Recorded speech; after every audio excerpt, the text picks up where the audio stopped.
passe des appareils qui encombrent l'appartement pour arriver. Ceci est une météorite martienne.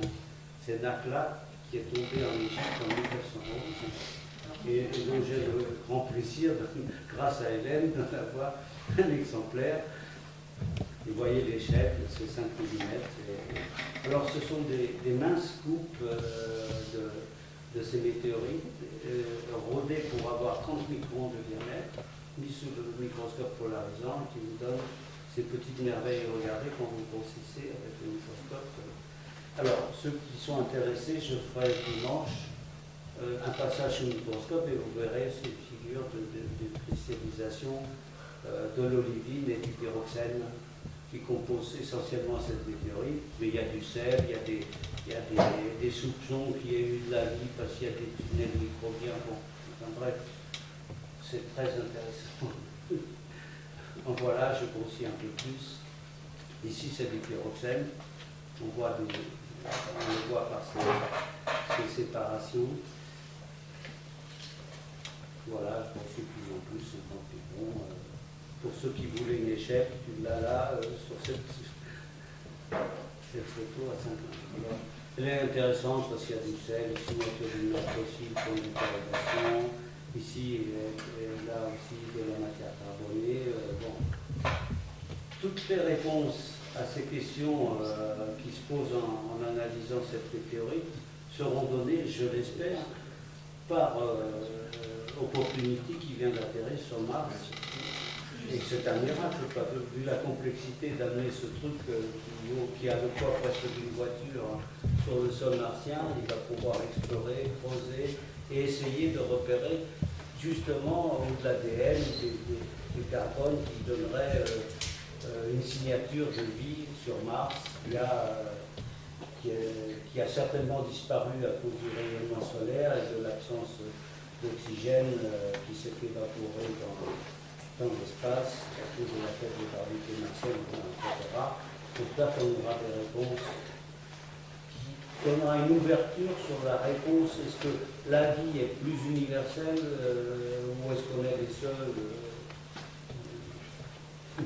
Nakhla possède des biosignatures, donc je vois là on voit presque un filament, je dirais, mais bon,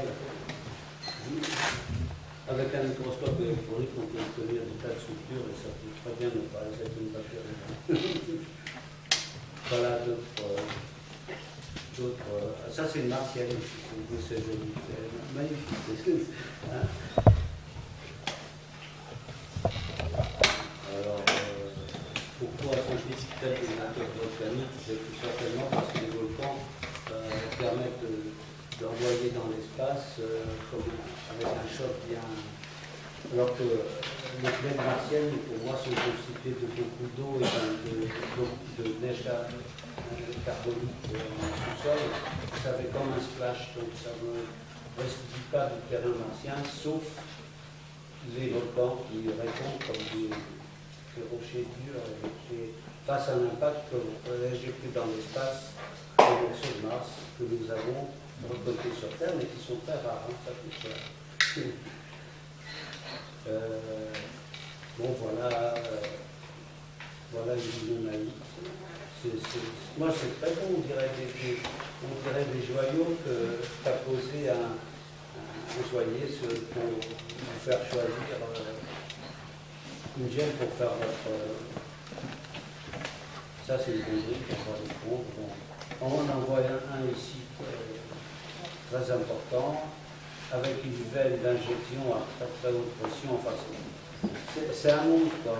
Hein. Ce que je vous montre là, ça nécessiterait quand même de parler beaucoup, parce que ne serait-ce qu'ici, cette injection se fait à des gigapascales, et on voit ici la naissance d'un des cristaux qui se forme à 200 ou 300 km de profondeur dans la Terre.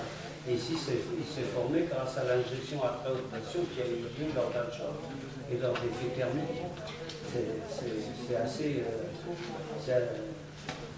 Alors, ah oui, là j'ai mis un globule rouge du sang et un globule blanc du sang pour donner l'échelle. Ici, c'est un morceau lunaire. Hein. Voilà.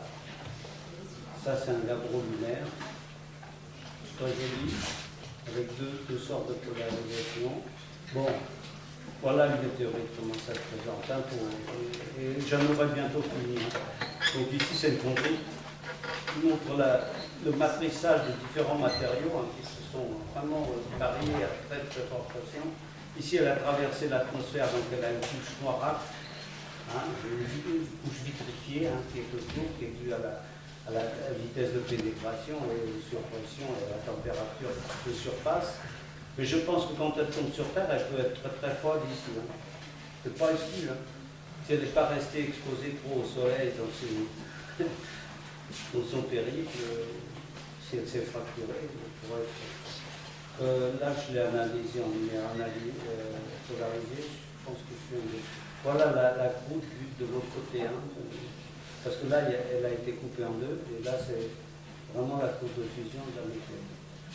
Quand elle est métallique, on obtient aussi une signature extraterrestre. Aucun laboratoire mondial ne peut vous donner ces figures de Lunan-Safran parce qu'elles nécessitent un refroidissement de plusieurs millions d'années par degré.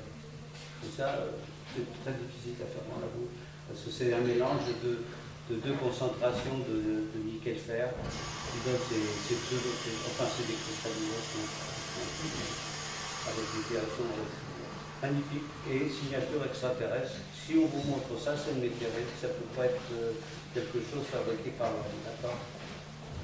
Ça aussi, c'est quand les Russes, ils ont essayé de, parce que ça commence à valoir très cher, ça c'est, il y a à la fois du nickel-fer et ici des cristaux d'olivine. Donc on est à l'interface entre le noyau de la petite planète et la partie pierreuse, disons. Et à cette interface-là, il y a le mélange du métal et des silicates. Mais c'est magnifique parce que c'est transparent. Mais ça atteint des prix. Ça, c'est un bout d'une que je vous montre. J'ai négocié sur eBay. Bon. Voilà la même, vue avec une lumière polarisée. Je trouve que ça améliore quand même bien les contrastes. Et ça, peu de gens le font. Je vous remercie de votre aimable attention.